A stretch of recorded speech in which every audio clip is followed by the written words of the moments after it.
Hey, it's Greg here with MaritimeGardening.com, and it's time for another one of those garden tours brought to you by my sponsors, Vessi Seeds and Safer's Gardening Products. Almost all the seeds and perennials in my garden were provided by Vessi Seeds, and if I have a pest problem and it's not sorting itself out on its own, I'll use Safer's Gardening Products on them, but more about all that later. So here I am, it's around the end of May. I was supposed to do this the middle of May, I just kept putting it off, and really this has been a month of procrastination for me, I gotta say. I don't know what's going on, but I just seem to keep putting things off. Anyway, let's get on with the garden tour. The goldfish are doing fine. I got about a dozen goldfish in here. They all survived the winter as far as I could tell. No floaters when the ice melted. They're not out, I can't see them out moving around today, so I can't get any footage of that. Maybe later in the day, if I see them moving around, I'll take some footage of that and blend it in with this video somehow. But anyway, let's get started with our garden tour. Have a look at what's going on. So here we are at the entrance of the garden. You'll see there's a number of rocks lying around. I'm having my driveway paved, and these were bordering when the driveway was gravel. These were bordering the gravel, but anyway, it's all going to be paved now, so they're not needed. So I had my kids bring them all down here using a dolly.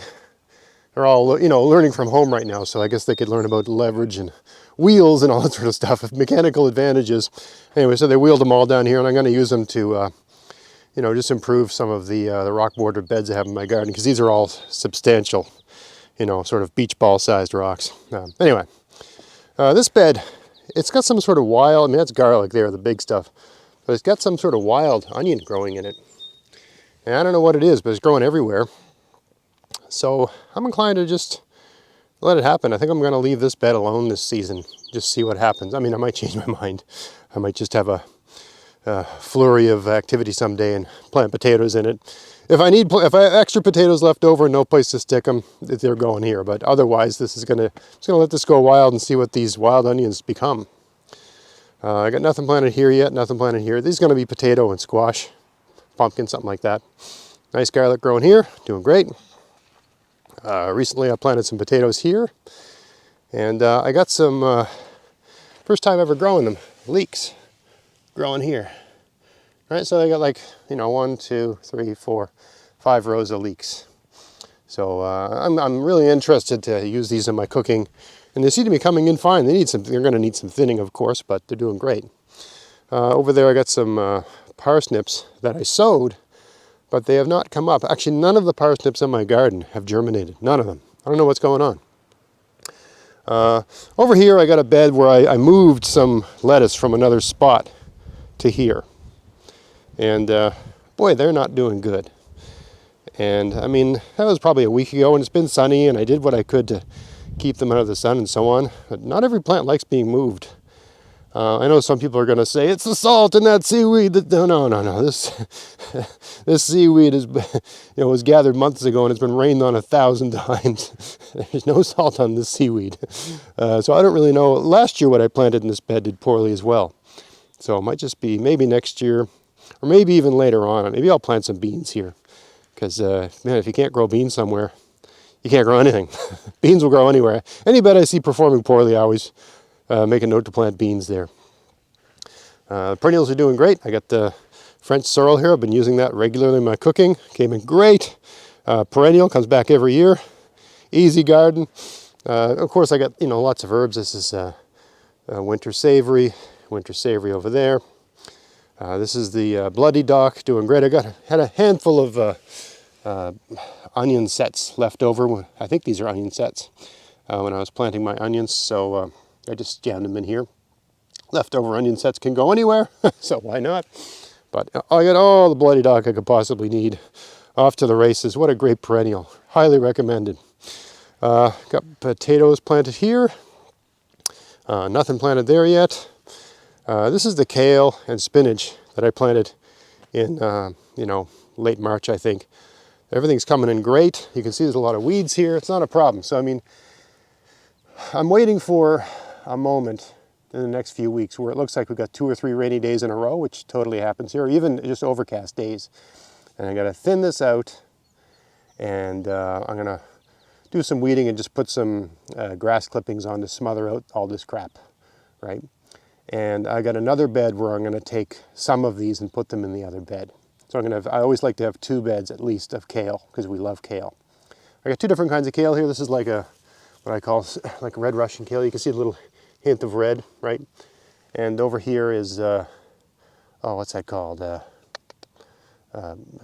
Scotch blue curly kale, I think it's called. So this is my own saved seeds here, and this is the Vessi seeds. You know, I mean, it looks like this one's doing better, but I probably put 1,000 seeds here, because when you got your saved seeds, you got a lot, right? Whereas when you buy them, there's not as many, right? So this looks better, because there's also just variety I've been growing and saving here for years, so it's sort of ideally suited to these conditions. But anyway, these are coming in great too, and they'll have a slightly different flavor. These ones here, these sort of wild ones, they have a more mustardy flavor, kind of zesty. I like them a lot. I'm going to guess my wife will like these more. And you know what they say, happy wife, happy life. And spinach down the middle, it's growing fine, and I've been eating it. And, you know, eventually the kale will get so big, it'll crowd that all out, and the spinach will be done in a month anyway, so who cares? Just planted carrots here this week. They haven't even germinated yet. I planted beans there yesterday, so they're not germinated. And, you know, people might ask why I'm using all these things. Where I live, it's just, you have to, it just tends to be foggy and overcast and stuff, so you have to do everything you can to capture the sun's heat. So, yeah, especially, it's a lot easier when I'm working from home, and exceptionally hot and sunny days I can take these things off. But yeah, this just helps get the germination going and get the optimal sort of soil temperatures, right? Nothing planted, I don't think there's anything planted here. But this is going to be, what is this going to be? Am I right? Yeah, there's nothing planted here yet. But this is going to be peppers or something like that. This bed here, you know, nice, big, fat-looking garlic here. Doing great.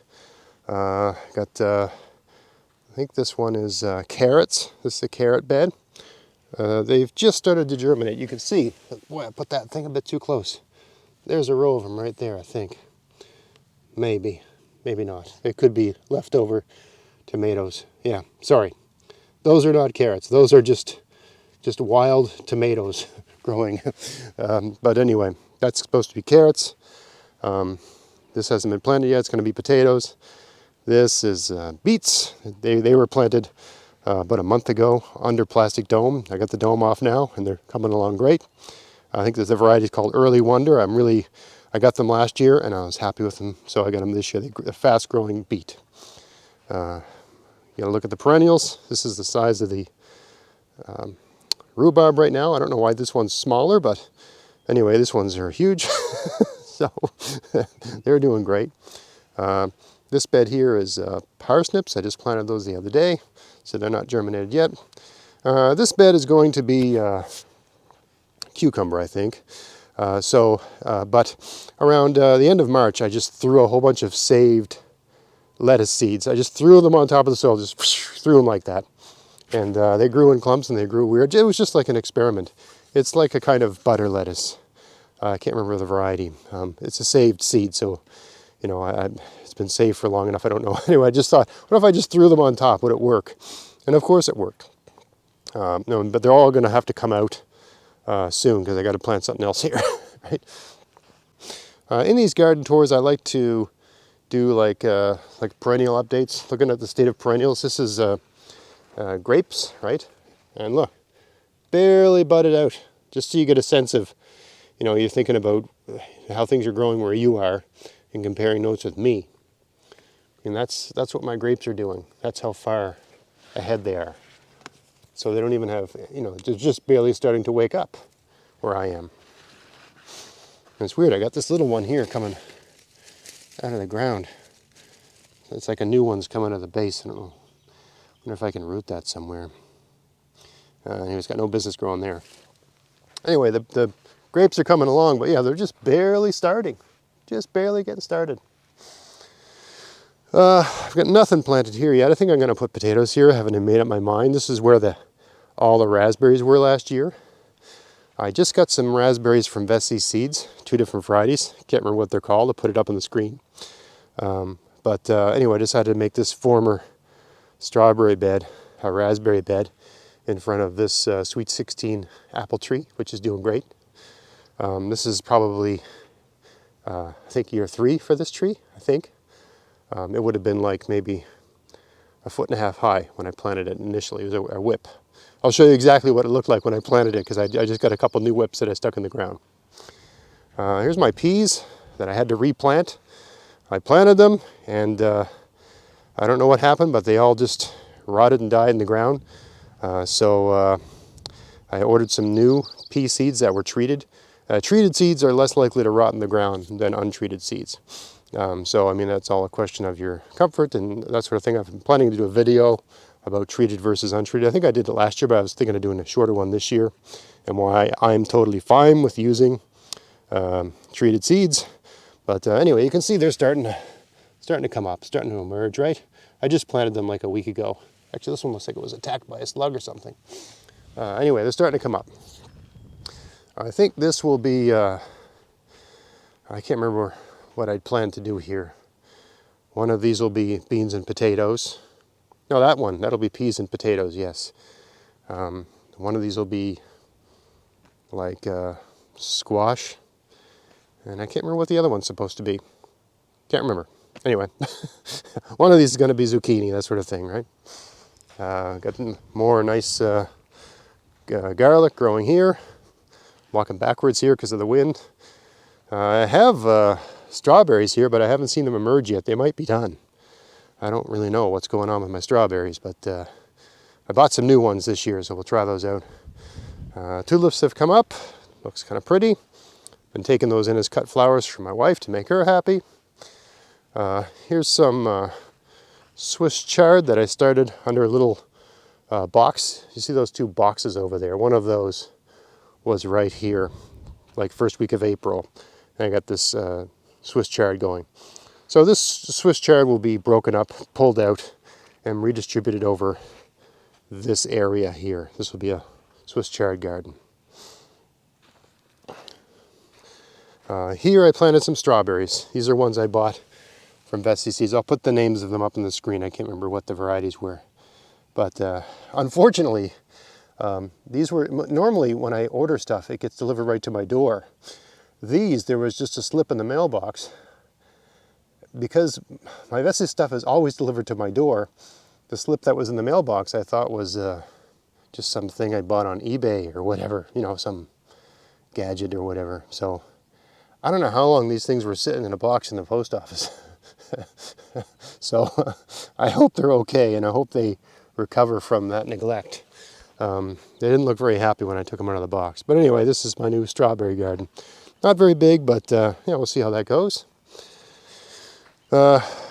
Blueberries are coming along great. The things I'd saved, these are plants I set aside as saved seed. You can see the kale starting to flower. This is carrot. It's got a bit. It hasn't flowered yet. This is parsnip, right, going to seed. And over there is salsify. Blueberries are starting to leaf out.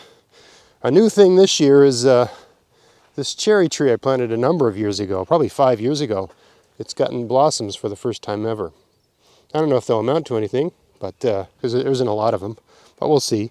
And also, I think this cherry tree seems to have put out, the roots have started this new one here. This has the same leaf pattern. The bark looks the same. I think this is like a clone of that cherry tree off the root. Now, I mean, it's probably from the rootstock, so it probably doesn't have the same flavor as the, I would guess the cherry trees get grafted like most fruit trees. Anyway, I was thinking of plucking this out and moving it. Haven't gotten around to it yet. Haven't found a place to put it. People have been asking about my asparagus.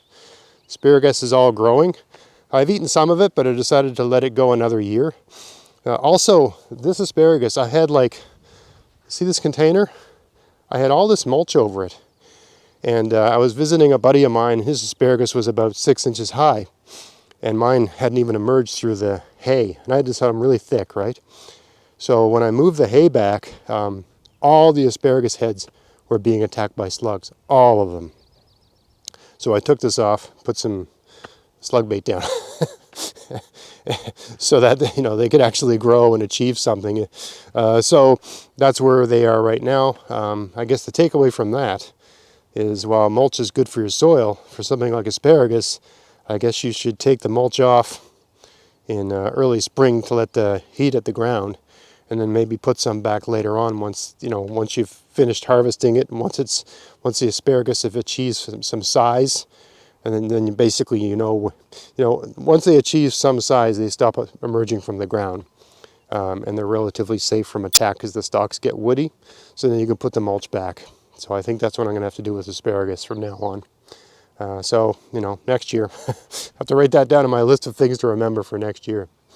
This apple tree is doing okay. We've got almost the beginnings of some flowers here, some blossoms, not quite yet, but getting there, right? That's the stage of development of the apple tree. This is a pear tree that I ordered from Vessi Seeds. Again, I can't remember the variety. I'll put it up on the screen.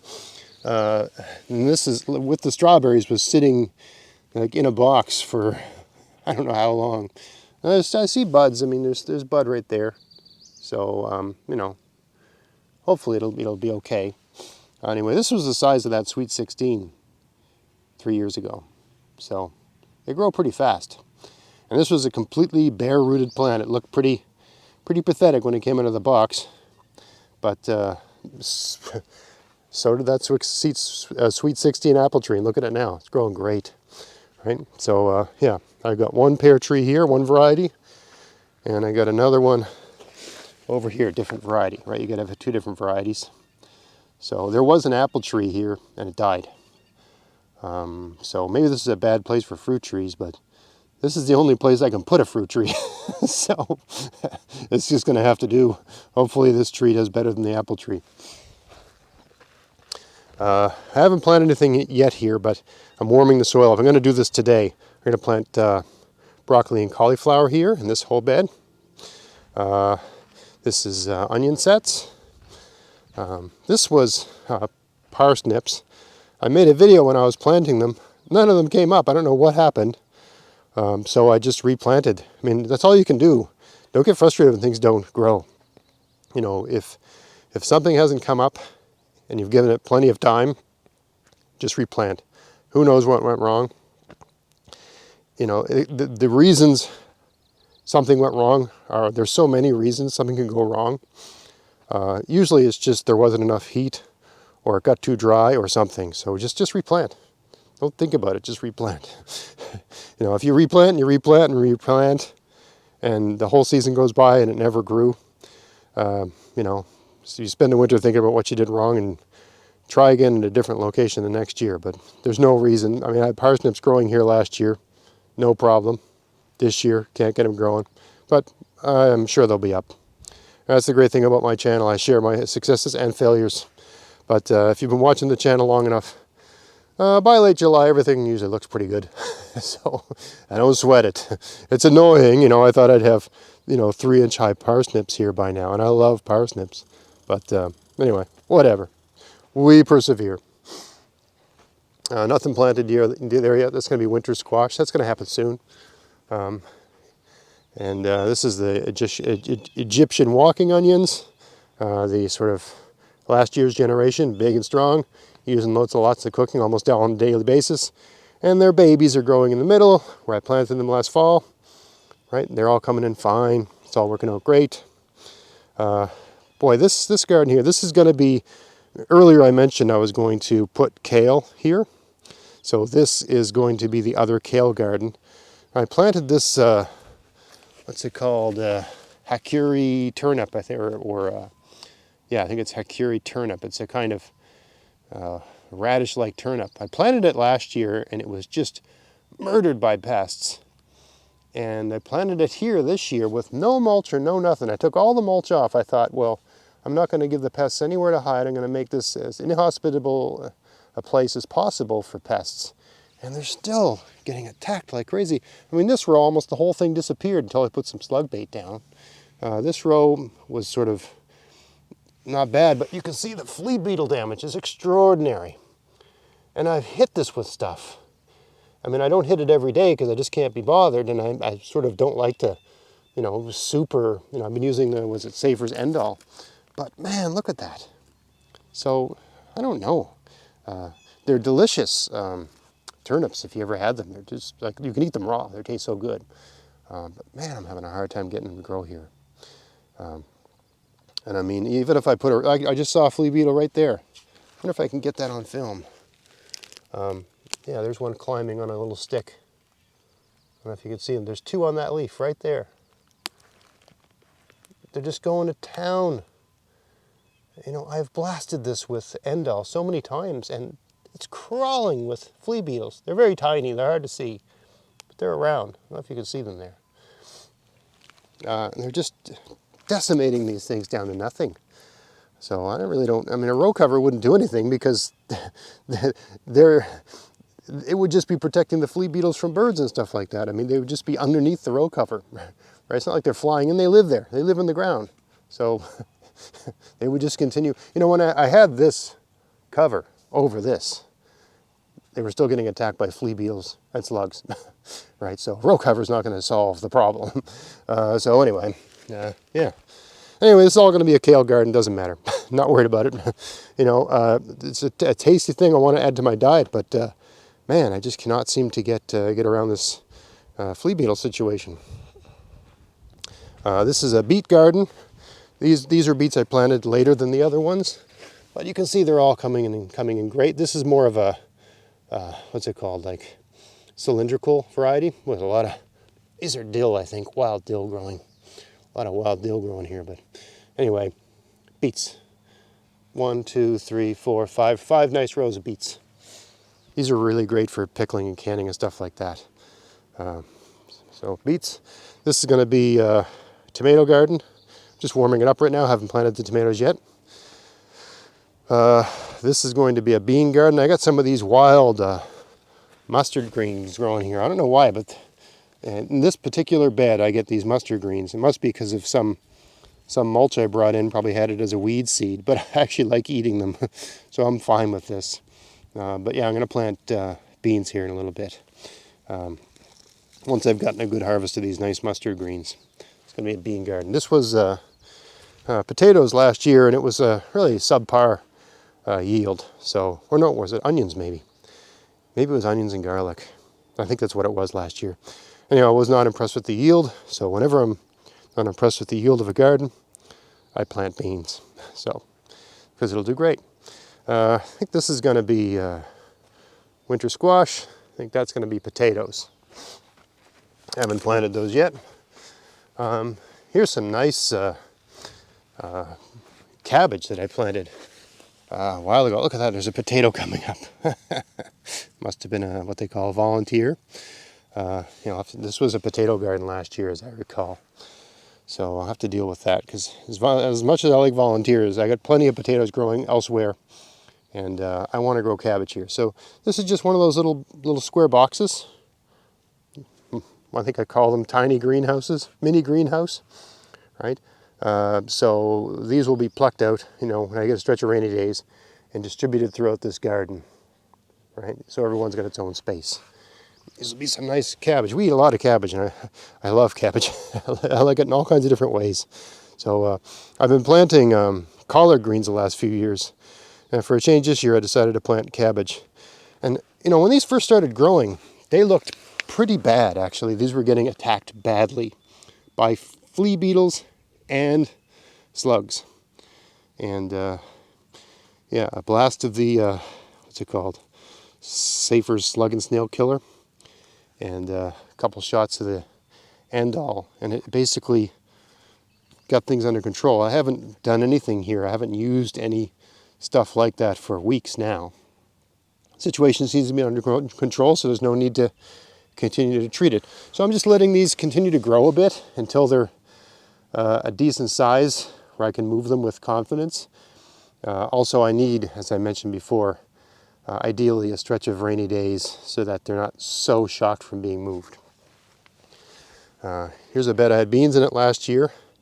Not the best soil in this bed. Anyway, I planted garlic here just to see And you know, the garlic's growing, but they're not as impressive as the garlic in my other beds. The soil in this bed just isn't as good. And if you want to have great garlic, I mean, you got to have good seed garlic. That's important, right?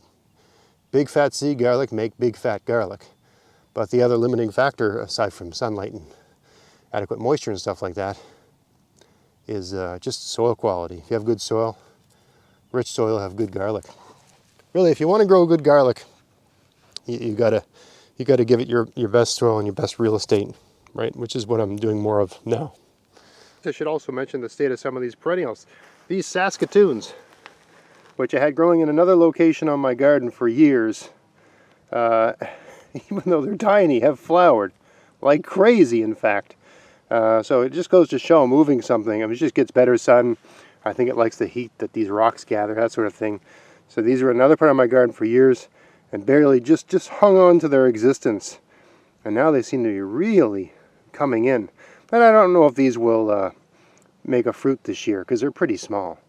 But I mean, it's promising just to see them growing, right? Over here I've got these haskap berries provided by Whiffletree Farms. And they're flowering, they're coming in, doing great. Really happy with these haskaps, really happy with them. Here is my lovage. I had this growing underneath my apple tree and wasn't a good location, so I moved it. It doesn't look as strong and as healthy as it normally would because it's been moved, and you know, it's a little bit angry with me for doing that. But so I mean, this year probably won't achieve the 6-foot high height that it normally gets, but you know, it'll still give me plenty of, I mean, really, to make a meal, one piece of this is all the celery flavor you could possibly want. It's a very flavorful plant.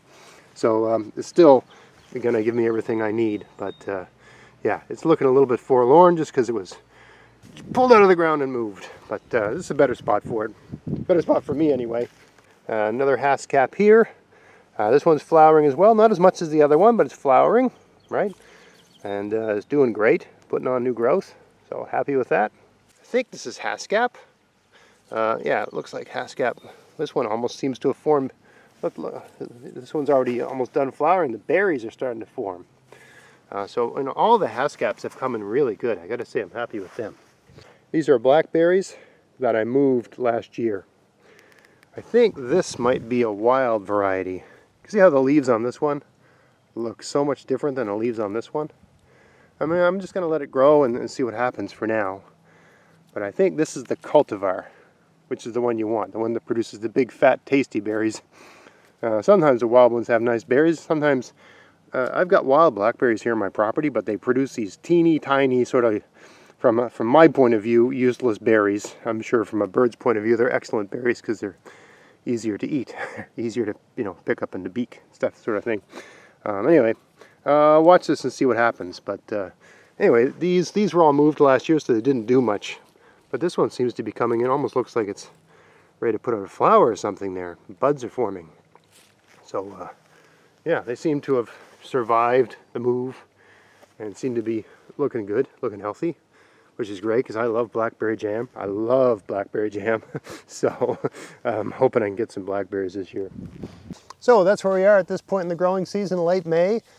Still a lot to do, a lot of things to get in the ground. You know, it's been cold at night. I mean, the nighttime temperatures have been, even last week, I think it got down to 2 one night, right? So when it's really cold at night like that, my impulse, I'm not energized, let's say, for getting the heat-loving plants in the ground. But you know, watching things happen around here, just taking notes of the natural surroundings. Number of different trees here are going to flower. I've noticed that the dandelions have become white now and they've gone to seed. That's another, I mean, I always think of like the dandelion greens emerging, the dandelion flowers appearing, and the dandelion flowers going to that fluffy white stuff. Those are all different, you know, really tough, sort of tough, tender. Once the dandelion flowers are white, you know, I think it's, you know, a good indication of when you can plant your heat-loving things.